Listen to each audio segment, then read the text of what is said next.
Thanks for that generous introduction. I'm here to talk about ensuring every talk you give is great as part of this skills-based session. And I've been introduced, so I won't introduce myself. But I have to say, right from the start, I find this is a very challenging and intimidating topic, and I'm very concerned, particularly when Professor Stanley mentioned John Cleese, that I'm worried this session may become the modern John Cleese of how not to give a good talk. It seems pretty meta because I'm actually giving a talk about how to give a good talk. And if my talk's no good about how to give a good talk, does that mean what I'm saying is rubbish? It could do. Anyway, I will try and introduce myself a bit because I think one of my roles of the session is not just to talk about how to do a good talk, but to give some background on who I am and where I got here, how I got here. But in the main part of the talk, I'll try and highlight some key areas in presenting well, interspersed with some of my self-declared successes and failures, many of which I've cut down because the talk was too long. And lastly, I do want to spend, without wanting to cut across Professor Hiscock's talk, I do want to present some data that we've just acquired on the challenges trainee physician-scientists face that is in press currently. So why and how did I become a clinician-scientist? This kind of sums it up to some degree anyway. When I started training as a renal physician, I noticed that we were giving an anti-cancer drug called cyclophosphamide, an alkylating agent, to people with severe immune kidney disease. And there's no doubt that it saved people's lives and saves people's lives. But why are we giving a drug called cyclophosphamide, which is converted in the liver to a drug called phosphoramide mustard to people with immune disease? Can't we manage the immune system better than this? And this is the thing that's driving me. And why is that picture there, you might ask? Well, that's an extract from a painting by John Sargent, who was a war artist, and mustard gas came into widespread use in the First World War, and this is the aftermath, painting of an aftermath of a mustard gas attack. So I thought, well, can't we do this better? And I guess my career has been oriented towards understanding these diseases better and more later trying to implement better practice. I'm a New Zealander. I spent some time in Australia as a child because Dad worked here. But I trained in Dunedin, the University of Otago, and I got quite good undergraduate marks, in fact, very good undergraduate marks, preclinical marks, I should say, preclinical marks. And then I went to Christchurch and to clinical school there and kind of learned to be a doctor, and exam focus wasn't there, and it was good. And then when we finished, I got a letter from the Otago Medical School that said, congratulations, you're the top student over 6 years throughout the medical course. And I say that not to brag, although that could be interpreted this way, but more to say it was something I thought was quite nice at the time, but it later came to be useful in my career. And so one of the things I would suggest you try and do, not necessarily be first in medical school, but put yourself in a position where when good things happen, you can take advantage of them, and when things that aren't so good happen, you can mitigate them. And I'll give you an example of this. So when I trained in Wellington in renal medicine, I met Jim Neal. I was a TJ Neal, although not until after his death. Jim was the quintessential clinician-scientist, and I was going to do a PhD with him. I finished my clinical work. I thought, this is great. And then I got a call on the Sunday night from one of the dialysts and said, something terrible's happened. I said, well, what? I'm not on call. Well, Jim went out for a run when he was 48 years old, presumably had some chest pain, sat down and was found dead, propped up against a garage door. So that threw things into a fair degree of turmoil.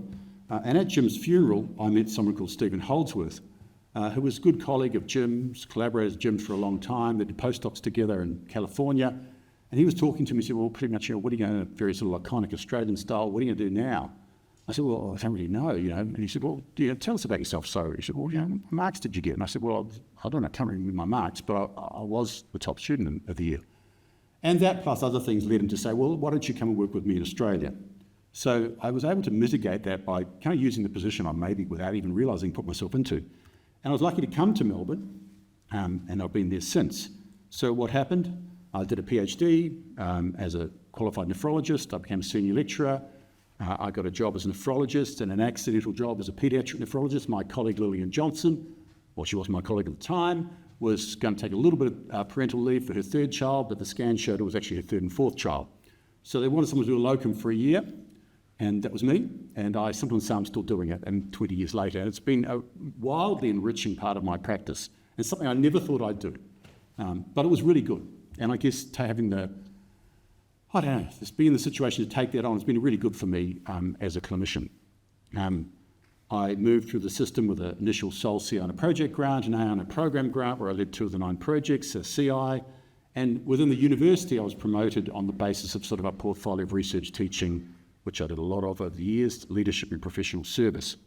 Big deal. So what I do now, as mentioned, I'm seconded from my tenure position as an NHMRC investigator fellow working in immune kidney disease.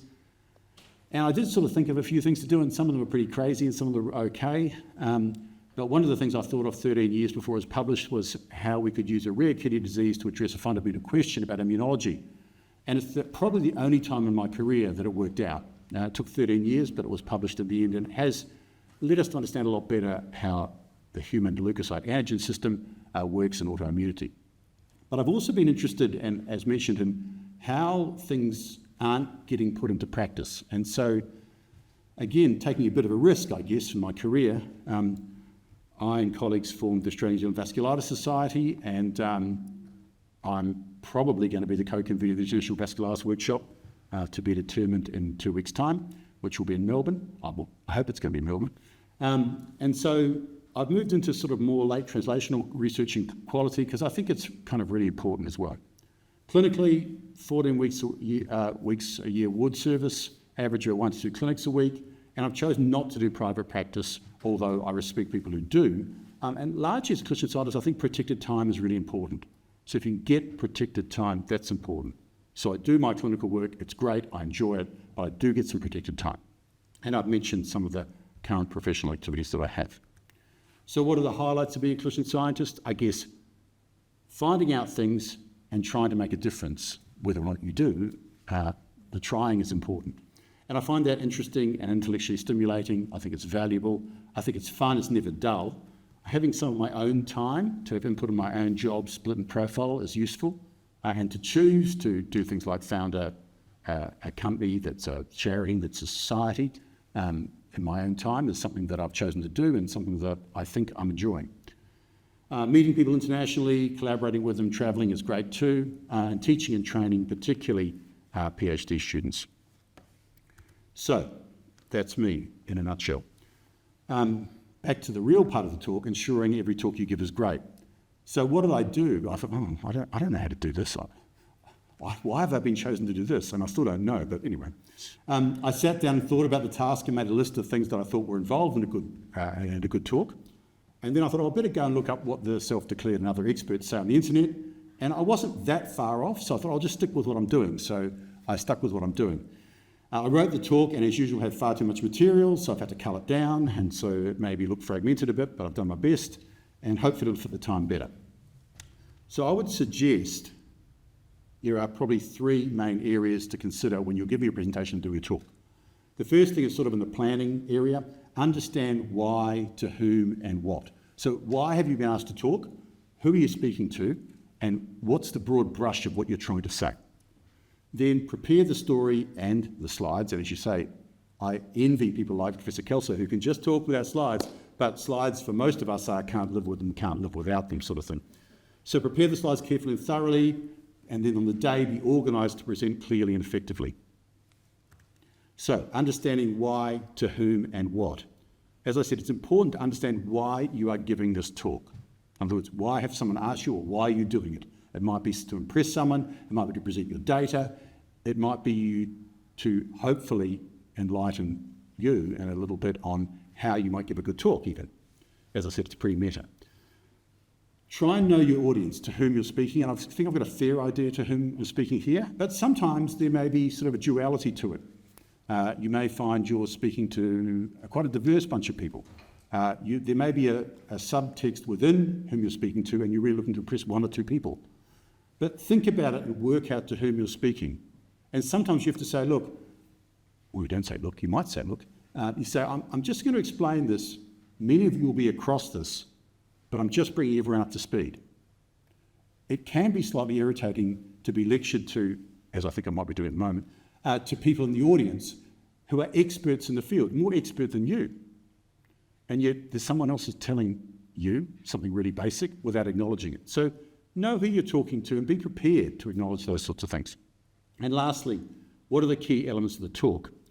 Now, an example where I think I was successful, I haven't heard I was unsuccessful. So last year, my colleague with whom I don't collaborate, but I know quite well, Masayomi Nagaku, invited me to speak at the Japanese Government International Symposium of the Moonshot, Goal 7. So they've got 7 or 8 goals. And this one is helping people live longer through the control of chronic inflammation. So what it was, there was 9 large grants given out to different people, and one of them was in renal disease, inflammation and renal disease. And what the plan was that they would present a bit about what they're doing and have an international speaker come and talk about inflammation in their area. So I was lucky enough to be invited to speak about my work in immune kidney disease. But I kind of had to work out, like, what's the bridge here? Who am I talking to and what's the bridge? And I think I probably succeeded to some degree just by putting some context in my slides. So it was in Japan, so try not to come and talk about kidney disease in Australia. I could do that pretty easily. But I managed to find some data that said that Japan had the highest prevalence of chronic kidney disease in the world, and the second highest prevalence of treated end-stage kidney disease in the world. So these people from the Japanese government and other researchers in the area, I was trying to help Masayomi by saying, okay, this is a common and important problem, and it's very common and important in Japan. I also went on, for the people who work in inflammation, to make quite explicit links between different types of kidney disease and inflammation. And then I went on and did the rest of my talk, which was what he wanted me to do. So I think, it's an example of trying to work out who you're talking to and why you're talking, and adjust your talk accordingly. Try not to give a cookie-cutter talk, drag up the same slides and do the same thing. Having said that, all this takes time. So, preparing well, it does take time. When you've worked out what you've got to do, try and craft and tell a clear story. Within reason, get a road, metaphorically, and drive down it. A couple of details is okay, but try and craft and tell a clear story. Make your slides effective, engage your audience, and that can take a bit of practice. That's quite hard. I find it difficult. Practice your talk and think about some of the questions that might be asked, and workshop them if necessary.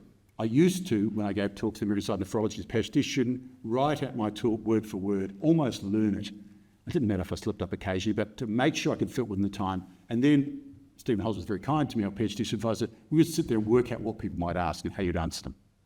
Now that's a bit obsessive, but it's one way of going about things, particularly if it's a relatively high-stakes presentation or you view it as such. So a clear presentation. What do you want to say? Plan first. Don't try and put in too much information, and this is a fault of mine. I start thinking, how am I going to talk for 20 minutes on this? And then I realise I've got 40 minutes.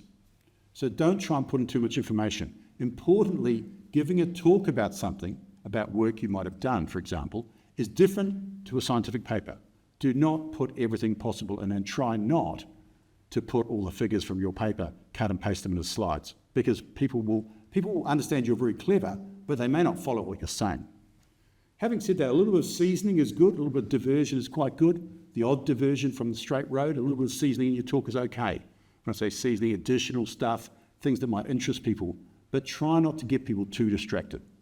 And if they get distracted, one device you can use is break the talk up into sections. I think probably at this stage there are some of you who have lost me already. It's not your fault, it's just the way it is. It might be me, it might be you, but it happens.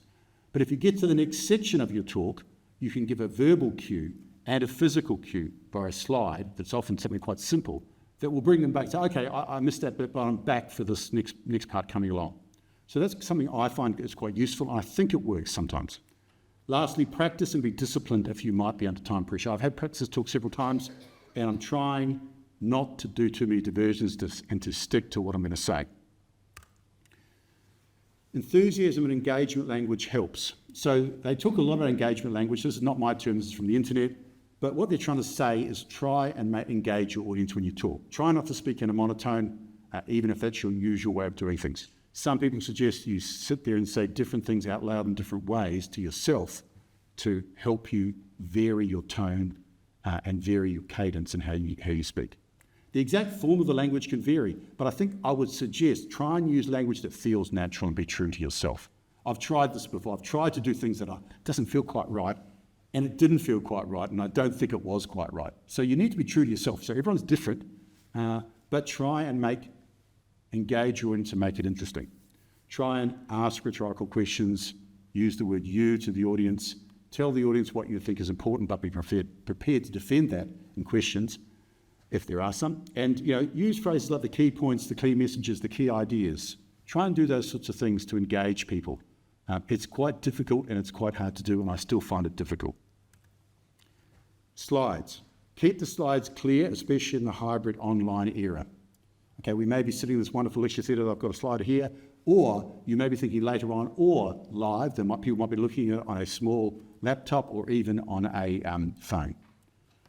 Animations. I think animations are good, but use them judiciously. They can build a slide and help you tell a story within a slide, or they can hide something you want to be hidden for a while. But they can also be very distracting. Too much stuff flying in and out can be quite a distractor. What I tend to do is put a couple of animations in, and then a couple of days later come back and say, when I'm looking at it, does this work? And in fact, even in this talk, I've taken some animations out. Because why did I put that in the first place? There's not much point. So use them judiciously. Try to be stylistically consistent. Some of us have got talks that we've used for different things that you can drag them all, and you often see people, you can see that the slides are really all over the place, and it looks like a bit of a dog's breakfast, if that's a thing, metaphorically anyway. Try to be stylistically consistent, but it always takes time. And lastly, careful with the pointer. The days of laser pointers mercifully are passing, but I remember there was one time when I was teaching a student and she was giving a presentation. She was giving a very good presentation. She was using her hands appropriately. She was speaking really well. Unfortunately, when she was doing this, she had her finger on the pointer and there were literally people ducking for cover. So she was literally pointing lasers at people and I had to say, look, stop. She said, what's the matter? I said, well, you've got to stop pointing. Anyway, it does take time, so just watch the pointer and don't move it around too much. This is a slide from a talk I did during COVID, virtually at the American Society of Nephrology Kidney Week, and it's the work of Dr. Lani Shoshit, who's a clinician-scientist who trained with me.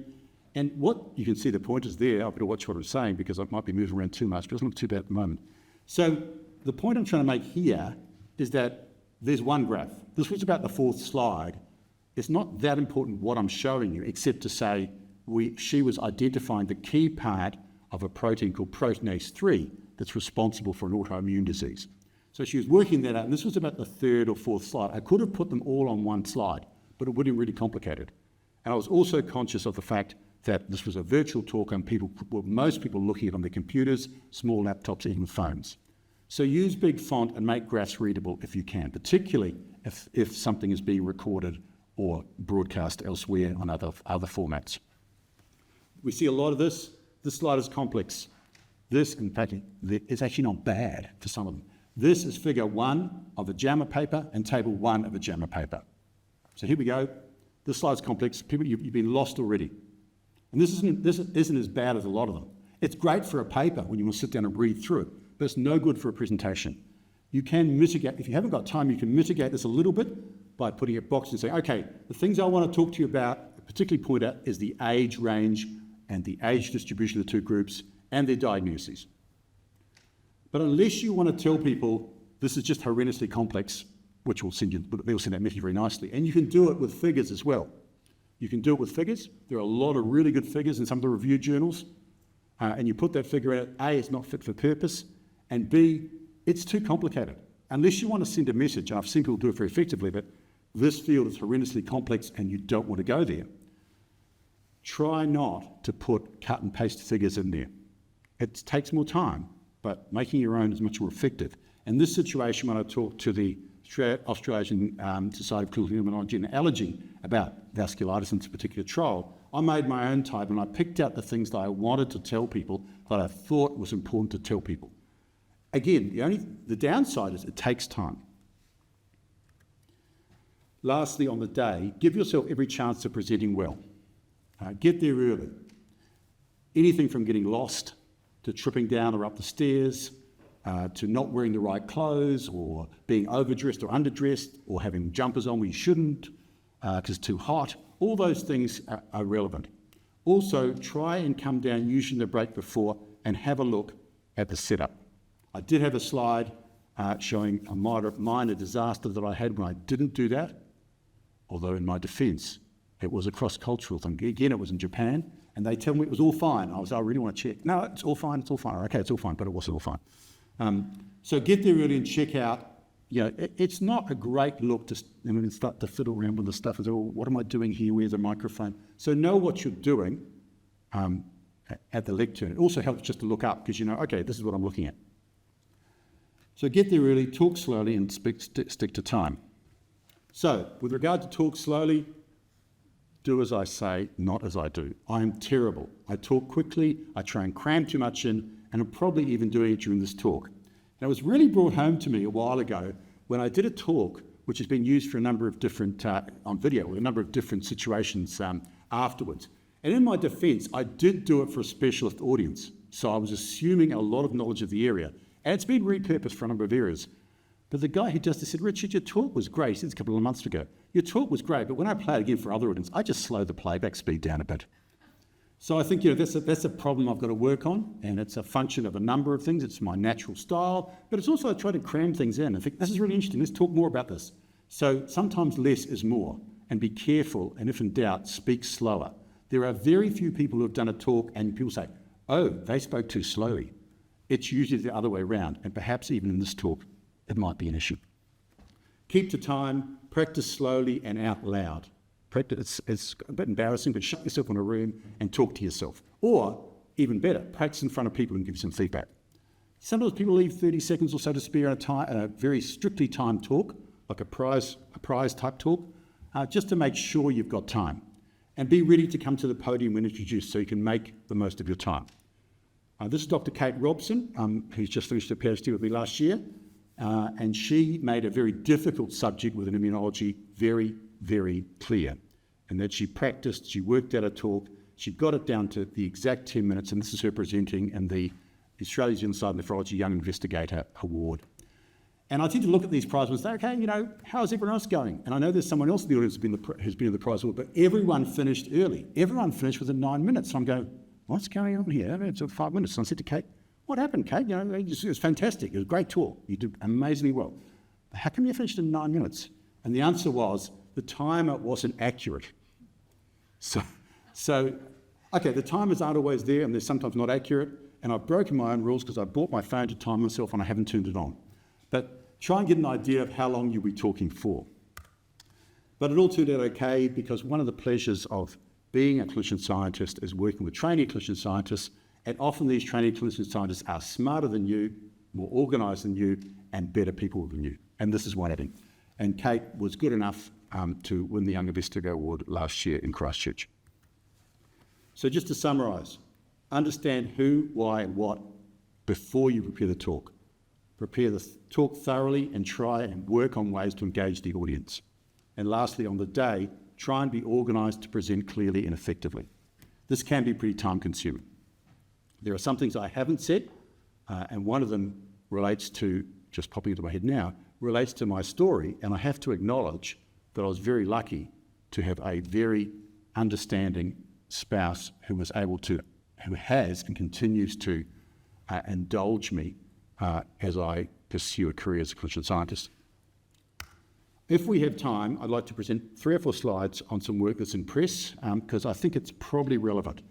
This is some work that Professor Peter Ebling and I did on challenges in becoming a clinician scientist. It's in press in the Internal Medicine Journal, the Journal of the Royal Australian College of Physicians. So what we did, or what I did, is we surveyed qualified physicians or physicians in training who were taking a PhD in the Department of Medicine at Monash University. We didn't, for various reasons, which we can discuss if we need to later on, we didn't look at people who were doing an MD, PhD, in other words, an undergraduate program as a medical school plus PhD. We formally, after some qualitative work, I formally surveyed them to assess their concerns and needs, focusing on their training as physician scientists. And there were 43 people doing it at this department at the time, and there are 25 responses. So we asked them sort of 3 main questions. What are the key challenges that you're facing? And the qualitative work had identified 14, and most noted multiple key challenges. 5 of them more than 8, and the median number was 6. And they fell out into 3 areas. Things related to the project and the supervision, particularly becoming educated in the field. Change in identity and role. Many of these people have become high-achieving senior registrars, working really hard, and suddenly they got back to becoming students who, for example, couldn't hold a pipette, as I couldn't when I started doing research. Don't know if I can now, actually. Anyway, personal challenges, personal funding, work-life balance, and family and personal responsibilities, as you might expect. We then asked them what were the future challenges, and again, we made a list of about 14 with the help of several people to start in a qualitative manner. And so we asked them, which are the future key challenges you see? And again, 9 respondents noting more than 8 challenges, and the median number again of 6. And they again fell out into 3 themes: establishing yourself or oneself as an independent investigator, grants, collaborations, funding, identity role-related changes, and personal challenges. We asked them what you think would be helpful, and the criteria I used here were things that were probably achievable, that wouldn't require a lot of resources. We asked them what's the value and what's the likelihood of use. And the short version is what came up first, and at the top, with red being very useful and very likely, black being not very useful and unlikely to use, was a mentoring scheme. So we have at School of Clinical Sciences, with the Central Clinical School, established a mentoring scheme for trainee physician scientists, and seems to be running okay so far. One comment about mentoring. You will have people, if you don't already, who are your supervisors and your bosses, and they may also be your sponsor and advocate. I would suggest that those people probably shouldn't be your mentor and coach. And let's not worry too much about the fine difference between mentoring and coaching, but I think it's an advantage to have people who are removed from your day-to-day situation as people you can turn to help you work stuff out about your career. This is the reason. I know this is a bit cynical. I don't mean to sound cynical. Jack Lang was a New South Wales Premier, Labor Premier, and his protege was Paul Keating. He was an ex-Prime Minister of Australia, for those of you who are much, much younger than I. And Jack once told Paul, always back the horse named self-interest, son, at least you know it's always trying. And I'm not saying that in a cynical way. I'm just saying that in the relationship between your supervisor or boss and yourself, in the end, consciously or unconsciously, in a nice way or occasionally not so nice way, it comes up. And that's why it's good to have someone independent you can bounce things off and work through. To summarise, when giving a presentation, understand the who, why and what, try and prepare thoroughly and work out how you're going to engage the audience, and be organised in the day to present clearly and effectively. If you are considering a career as a clinical scientist, I think it's great. You should go for it, or think about going for it. Try to put yourself in a position to cope with the unexpected and find one of your long-term mentors. And I hope that in some way this seminar, symposium, and perhaps things we can do in the future might smooth the pathways for you as the next generation. I'm sorry I've gone over time, and I hope there might be time for questions if you have any. So thank you.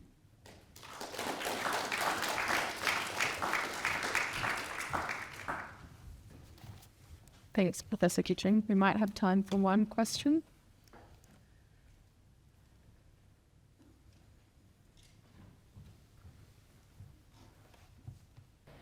Hello, thank you so much for the talk.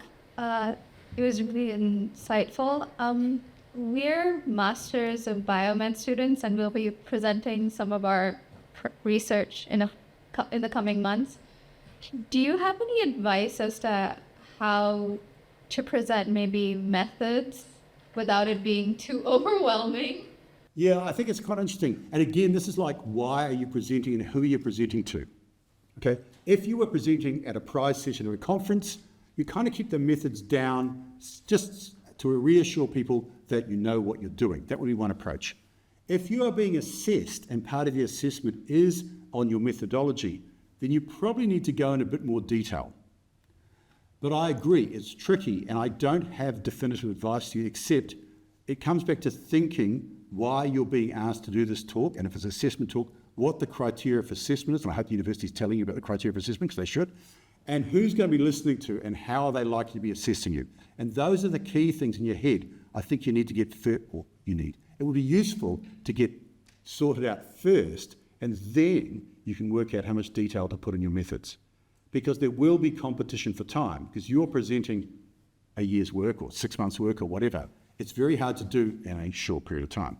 So I think going back to working out, variation of the journal of sort of who, why, what, when, how, at least work out who you're presenting to, why you're presenting, and the broad brush of what you're presenting, and that might help you work out how much detail you want in your methods and how you do it. Some people in presentation present, the other thing is a bit different to one last thing. Thinking about it, is it a bit different to a paper or a thesis where you write methods and then results? Many people can successfully intersperse their methods in with their results. They may not want you to do that, and that's what I'd find out. But you can, in a talk, you can say, we did this way, and here's our results. And it's a pretty more acceptable way of doing things than in a scientific journal, if you did that. There are journals where methods and results are combined in together, but often they're a separate section. Thank you.